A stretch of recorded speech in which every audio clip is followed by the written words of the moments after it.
Comprendre aujourd'hui pour défier demain. Droit et justice, économie, santé et bien-être, sport, société.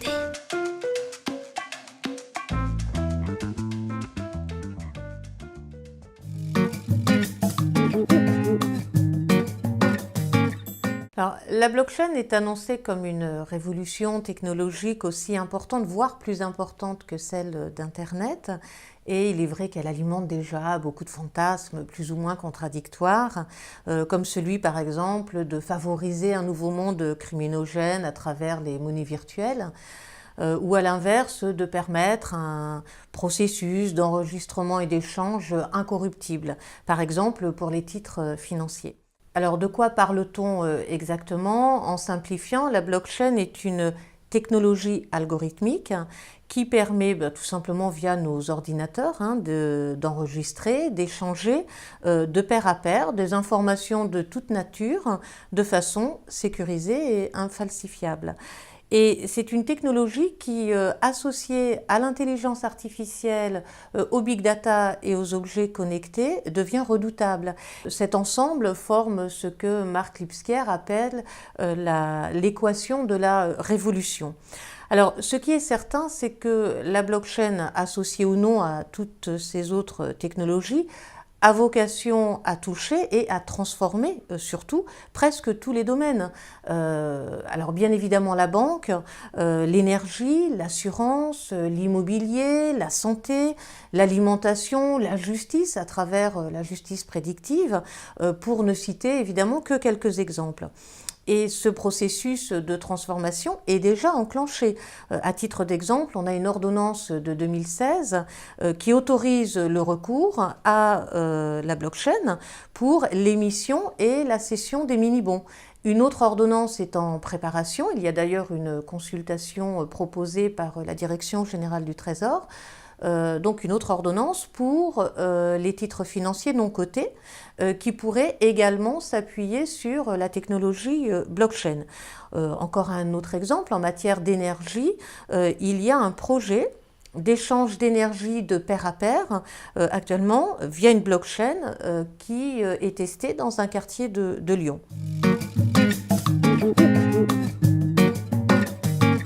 Pour le juriste, la question ou les questions soulevées par la blockchain vont bien au-delà de la question de savoir s'il faut ou non réguler.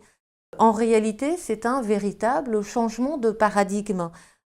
Pourquoi? Parce que la blockchain est une technologie qui se passe du tiers de confiance, qui se passe dans une certaine mesure de l'État, comme le montre l'apparition des monnaies virtuelles, le Bitcoin ou l'Ether. Ce qui est intéressant, c'est que ce sont des monnaies qui ne sont pas légales, mais qui ne sont pas non plus illégales.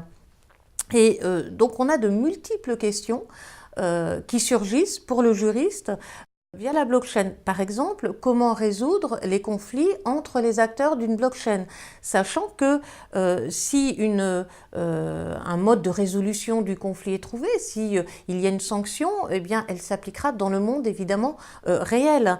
Comment identifier les responsables en cas de transaction illicite ou de transaction contestée sur une blockchain?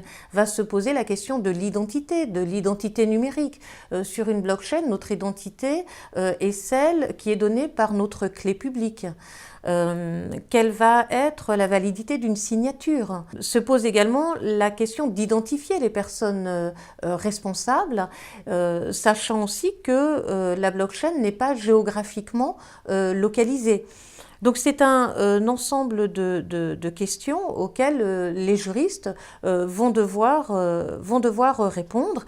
S'ajoutent évidemment des questions telles que la protection des données et puis le droit à l'oubli qui est juridiquement consacré pour les informations qui sont enregistrées sur des réseaux.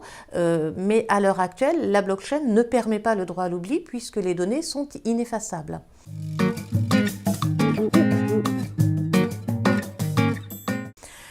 Alors, on le voit, donc c'est pour le juriste une sorte de droit de l'interface entre le monde réel et le monde virtuel qu'il va falloir construire. On a déjà quelques textes, par exemple, les droits réglementent déjà les plateformes de change entre le Bitcoin et l'euro aux fins de prévenir, aux fins d'éviter le blanchiment. Mais on a encore la question de savoir comment vont être régulés les smart contracts, qu'on appelle aussi les contrats intelligents, qui, en simplifiant, sont des contrats qui s'auto-exécutent sur une blockchain et qui intéressent évidemment beaucoup le monde de l'assurance. Se pose également la question de ce qu'on appelle les DAO, qui sont, via toujours des blockchains, des sortes de sociétés qui vont fonctionner sans véritable organe de direction. Que faire quand il y a ce qu'on a appelé un détournement de fonds, des fonds déposés par les investisseurs sur cette blockchain. Et la question s'est d'ailleurs récemment posée. Autre exemple, la blockchain va permettre d'assurer la traçabilité d'objets, par exemple les œuvres d'art, la traçabilité pour le vin. Va donc se poser la question de l'entrée des données dans la blockchain, dont on va ensuite suivre la trace via la blockchain, qui sera certifié pour rentrer ces données, et que faire si il y a une contestation sur la dite traçabilité. Alors finalement, ce qu'il ne faut pas oublier lorsqu'on se pose la question en droit de résoudre toutes ces difficultés, c'est que la blockchain est imprégnée aussi d'une dimension politique à travers les cypherpunks et les crypto-anarchistes qui ont porté à l'origine le projet de la blockchain. La première blockchain est apparue en 2009 via le Bitcoin, donc la monnaie virtuelle s'appuie sur le processus blockchain en réaction à la crise financière. Et donc, qu'on le veuille ou non, la blockchain invite aujourd'hui à repenser l'alliance entre l'homme et la machine, à l'éthique qui doit prévaloir, à la forme de gouvernance qui doit être privilégiée. Et sur tous ces plans, il ne faudrait pas que les juristes pensent avoir le monopole. En tout cas, les juristes vont devoir s'associer aux autres acteurs concernés par la blockchain pour tenter de trouver des réponses.